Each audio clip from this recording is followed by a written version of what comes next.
बिस्मिल्लाहिर्रहमानिर्रहीम। अस्सलामु अलैकुम एंड वेलकम टू CSS। हमने पिछली वीडियो में देखा था कि CSS को किस तरह यूज़ किया जा सकता है। हमने 3 वेज़ देखे थे CSS यूज़ करने के। अभी हम फर्दर CSS को डिस्कस करेंगे और देखेंगे कि लास्ट टाइम जो हमने p टैग को टारगेट किया था और p टैग की एट्रीब्यूट्स को हमने चेंज किया था वो बेसिकली था क्या। एक्चुअली इन्हें CSS सेलेक्टर्स कहा जाता है। CSS सेलेक्टर्स क्या होते हैं और इनकी कितनी टाइप्स हैं, इनको किन किन वेज में यूज़ किया जा सकता है, इस वीडियो में हम इन चीज़ों को डिस्कस करेंगे। तो आइए स्टार्ट करते हैं। सबसे पहले मैं अपना टेक्स्ट एडिटर ओपन कर लेता हूँ। ओके, सो यहाँ हम अपनी डायरेक्टरी में एक फ़ाइल क्रिएट कर लेते हैं, CSS selectors.html। ओके, ये बात तो आप समझ गए होंगे कि CSS के लिए हम सेपरेट फाइल्स नहीं क्रिएट कर रहे हैं, बल्कि हम HTML में ही CSS का कोड करेंगे। सो हम देखते हैं कि हम इसे कैसे कोड करेंगे। सबसे पहले हम यहाँ पे HTML का एक स्ट्रक्चर क्रिएट कर लेते हैं, doc type HTML।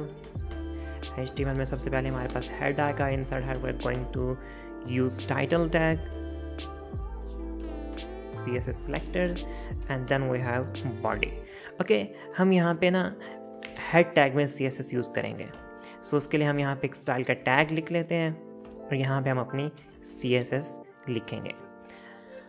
ओके, सबसे पहले तो मुझे यहाँ पे कुछ कंटेंट चाहिए। मैं यहाँ पे कुछ डमी कंटेंट ऐड कर लेता हूँ अपने वेब पेज में। हम एक हैश 3 यूज़ करते हैं, welcome to CSS selectors।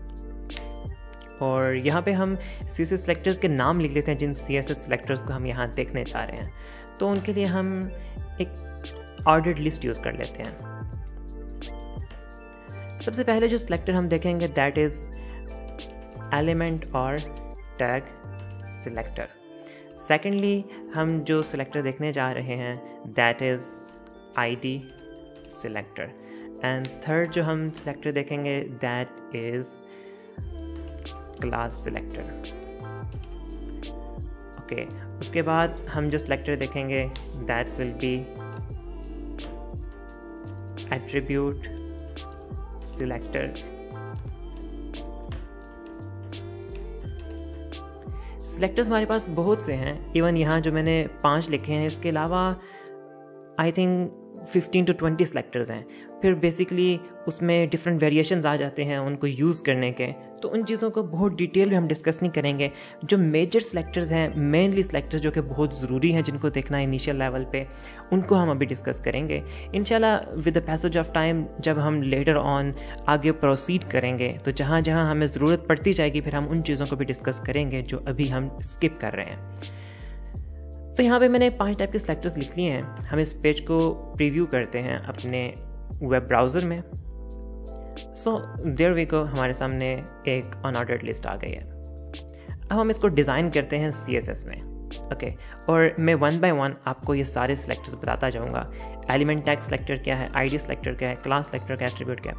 But उससे पहले हम यहाँ पे देखेंगे कि CSS लिखी कैसे जाती है। CSS का जो फॉर्मेट है, जो पैटर्न है, उसमें सबसे पहले आप सिलेक्टर लिखते हैं। ठीक है, सिलेक्टर लिखने के बाद सिलेक्टर से बेसिकली आप अपने टैग को, आप अपने वेब पेज के कंटेंट को टारगेट कर रहे होते हैं। सिलेक्टर का नाम लिखने के बाद फिर आपने यहाँ पे कर्ली ब्रैकेट्स डालनी है और कर्ली ब्रैकेट्स के अंदर आपने फिर प्रॉपर्टीज़ लिखनी है, लाइक प्रॉपर्टी 1, फिर कॉलन डालना है, फिर आपने उसको वैल्यू देनी है, और फिर property 2 colon value, semicolon से आपकी स्टेटमेंट कंप्लीट हो गई, फिर property 3 and up to so on. So ये सिलेक्टर हमने लास्ट टाइम देखा था कि हमने अपने पैराग्राफ को टारगेट किया था। सो ये हमारे पास एलिमेंट सिलेक्टर था। एलिमेंट या टैग सिलेक्टर में हम एलिमेंट या टैग का नाम लिखते हैं। लाइक अब हमारे पास यहाँ पे h3 टैग है, तो हम इस h3 टैग को टारगेट करते हैं। कैसे टारगेट करेंगे इसे, h3, और यहाँ पे उसकी कोई वैल्यू हम यूज़ करेंगे। लाइक मैं इसको फ़ॉन्ट कलर देना चाहता हूँ। बाय डिफ़ॉल्ट आप देख सकते हैं इसका कलर ब्लैक है, तो हम इसको कोई कलर असाइन कर देते हैं। उसके लिए कलर की प्रॉपर्टी है और इसकी वैल्यू रेड। ओके, ये कलर्स की वैल्यूज़ मल्टीपल वेज में असाइन की जा सकती हैं, इनको हम लेटर ऑन डिस्कस करेंगे। रिफ्रेश करता हूँ तो जो मेरा h3 था उसका टेक्स्ट रेड हो चुका है। ओके, हम यहाँ पे इसको फ़ॉन्ट साइज़ भी दे सकते हैं, लाइक 50 पिक्सल। रिफ्रेश, तो आप देख सकते हैं कि इसका साइज़ भी बहुत ज़्यादा इंक्रीज़ हो चुका है। सो यहाँ पे हम एक टैग में मल्टीपल प्रॉपर्टीज़ डिफाइन कर सकते हैं और ये एलिमेंट सेलेक्टर है हमारा। इसके अलावा सेकेंडली हमने लिखा था ID selector. Okay, ID selector क्या होता है? अभी तक हमने आईडीज़ को डिस्कस नहीं किया। बेसिकली आईडीज़ क्या होती हैं? हम अपने टैग्स को, जितने भी हमारे पास टैग्स होते हैं, हम उनको आईडीज़ असाइन करते हैं। ओके, आईडी असाइन कैसे की जाती है? लाइक ये मेरे पास OL है। ओके, इस OL को टारगेट करने के 2 तरीके हैं। बेसिकली तो बहुत ज़्यादा तरीके हैं, बट अभी हम 2 तरीके देखेंगे। फर्स्टली तो हम इसको OL कह सकते हैं। Okay, OL। और यहाँ पे हम देख सकते हैं कि इसकी जो काउंटिंग आ रही है, हम इसको ऑफ भी कर सकते हैं। इसकी प्रॉपर्टी का नाम होता है लिस्ट स्टाइल टाइप, और इसको वैल्यू दे देंगे हम नन।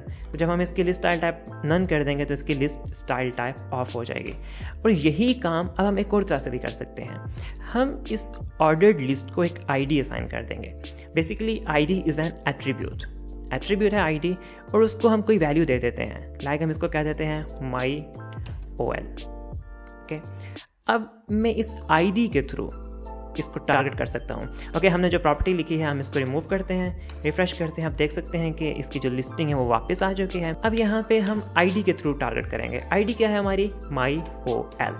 बट आईडी को ऐसे टारगेट नहीं करते, बल्कि जब आईडी को हम टारगेट कर रहे होते हैं तो हम उसको हैश साइन से टारगेट करते हैं। सो यहाँ पे अब मैं उसकी प्रॉपर्टी लिखूंगा, list style type is equal to none. Save and refresh, तो उसके लिए स्टाइल टाइप ऑफ हो चुकी है। फिर सिमिलरली हम इसको कलर भी दे सकते हैं। इसका फॉन्ट कलर डिफाइन कर सकते हैं green, and refresh, there you can see a beautiful green colour. Similarly हम मल्टीपल प्रॉपर्टीज ऐड कर सकते हैं, 2 हों, 4 हों, 10 हों, दैट डजंट मैटर।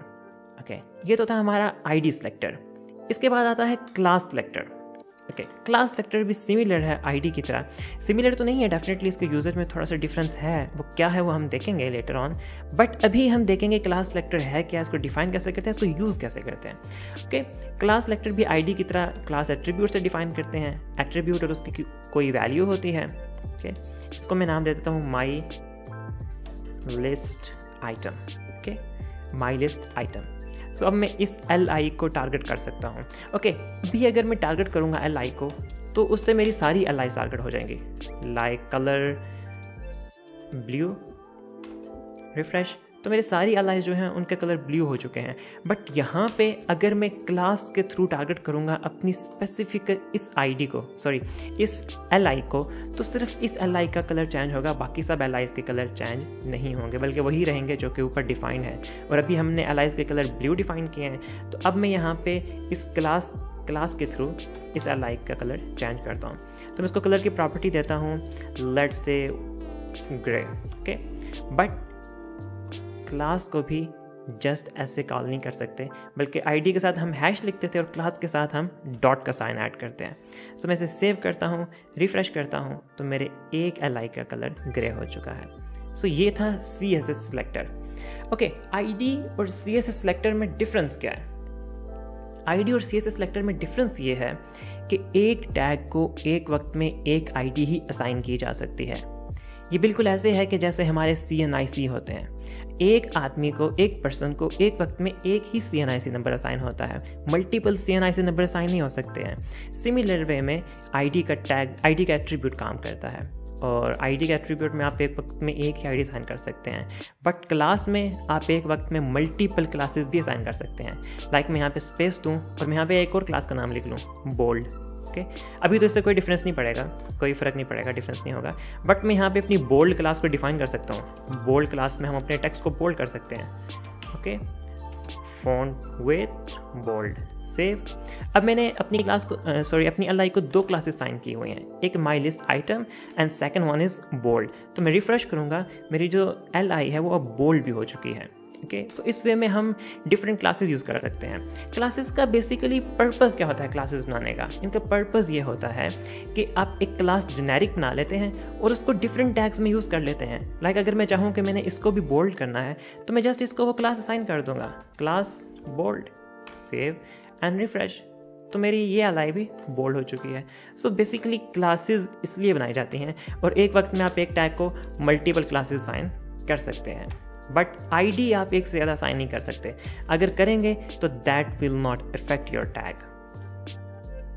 ओके, हमने एलिमेंट टैग सेलेक्टर देख लिया, आईडी सेलेक्टर देखा, क्लास सेलेक्टर देखा। अब देखते हैं attribute selector. Okay, attribute selector क्या होता है? एट्रीब्यूट सेलेक्टर आपके टैग के एट्रीब्यूट को टारगेट करता है। टैग के एट्रीब्यूट को कैसे टारगेट करता है? लेट्स से कि हमारी ये li है और इसको हम कोई एट्रीब्यूट असाइन कर देते हैं। ओके, एट्रीब्यूट हमारे पास दो टाइप्स के होते हैं, एक होते हैं प्री डिफाइंड एट्रीब्यूट्स और एक होते हैं user defined attributes. Pre defined attributes वो होते हैं जो कि किसी भी टैग के प्री डिफाइंड होते हैं, उस टैग में बाय डिफ़ॉल्ट एग्जिस्ट करते हैं। बट यूज़र डिफाइंड एट्रीब्यूट्स वो होते हैं कि जो यूज़र रन टाइप पे डिफाइन करता है। तो यहाँ पे li के हमारे पास कोई प्री डिफाइंड एट्रीब्यूट्स तो हैं नहीं जिनको हम यूज़ करें, तो हम खुद से एक एट्रीब्यूट डिफाइन कर लेते हैं। लेट्स से हम इसको कह लेते हैं माई एट्रीब्यूट, और एट्रीब्यूट जहाँ भी आता है उसकी कोई वैल्यू होती है, बट हम इसको कोई वैल्यू नहीं दे रहे, जस्ट हम एट्रीब्यूट यूज़ करना चाह रहे हैं। तो मैं इसको कॉपी कर लेता हूँ। अब इस एट्रीब्यूट को मैं कैसे टारगेट करूँगा?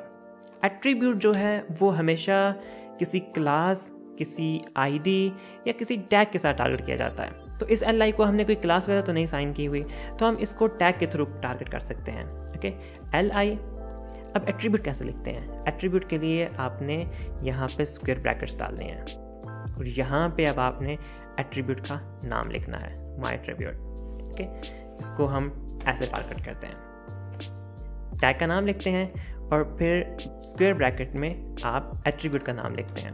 और यहाँ पे हम इसको टारगेट कर सकते हैं, colour let's say tomato, save and refresh, और इसका कलर आप देख सकते हैं टोमेटो कलर हो चुका है, though it's almost equal to red colour.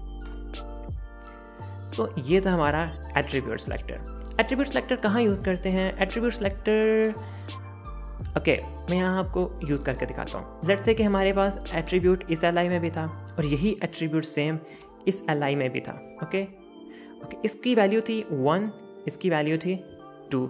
अब मैं रिफ्रेश करूँगा तो दोनों जो हैं वो टोमेटो कलर के सिलेक्ट हो चुके हैं। बट अगर मैं टारगेट करना चाहूँ कि जिस एट्रीब्यूट की वैल्यू 2 है, जस्ट तुमने उसको टारगेट करना है, तो मैं ये भी कर सकता हूँ। कैसे? मैं जस्ट यहाँ पे इसकी वैल्यू डिफाइन कर दूंगा लाइक दिस। सेव करते हैं, रिफ्रेश करते हैं, तो आप देख सकते हैं कि जस्ट उसने इसी एट्रीब्यूट को टारगेट किया है। तो ये था हमारे पास एट्रीब्यूट सेलेक्टर। और एंड पे हमारे पास आता है child selectors. Okay, child selectors जो हैं ये मल्टीपल वेज में काम करते हैं। इनका हम सिंपल वे देखेंगे। चाइल्ड सेलेक्टर बेसिकली डिफाइन करते हैं आपके चाइल्ड्स को। अब यहाँ पे हमारे पास li के 1, 2, 3, 4 एंड 5 चिल्ड्रन मौजूद हैं। सो हम यहाँ पे इन चाइल्ड्स को टारगेट कर सकते हैं। कैसे? li, यहाँ पे मैं कॉलन ऐड करूँगा, first child. Okay, li first child, इसको मैं यहाँ पे एक प्रॉपर्टी साइन कर देता हूँ, टेक्स्ट डेकोरेशन अंडरलाइन। अब क्या होगा, li में जो मेरा फर्स्ट चाइल्ड होगा वो अंडरलाइन हो जाएगा, बाकियों को कुछ फ़र्क नहीं पड़ेगा। सिमिलरली हम लास्ट चाइल्ड को भी टारगेट कर सकते हैं, तो अब लास्ट चाइल्ड पे चला गया। और इसी तरह हम इसमें नंबरिंग भी डिफाइन कर सकते हैं, like nth child and brackets. यहाँ पे हम बता देंगे कि हमें किस चाइल्ड पे ये प्रॉपर्टी अप्लाई करनी है। तो मैंने 3 लिखा तो उसने 1, 2 एंड 3rd को अंडरलाइन कर दिया। ओके, सो फार इन चीज़ों का कोई बहुत बड़ा इम्पैक्ट नज़र तो नहीं आ रहा होगा आपको, बट ये चीज़ें बहुत इंपॉर्टेंट हैं। ये चीज़ें इम्पॉर्टेंट इस सेंस में हैं कि इन चीज़ों को आगे हम यूज़ करके अपनी स्टाइल शीट्स को डेवलप करते हैं। वो स्टाइल शीट्स जो कि फिर हम HTML पे अप्लाई करते हैं और हमारी पूरी वेबसाइट एक डिज़ाइन में आ जाती है। तो CSS सेलेक्टर्स को हम यहाँ पे क्लोज करते हैं। मिलते हैं नेक्स्ट वीडियो में, तब तक के लिए अल्लाह हाफिज़।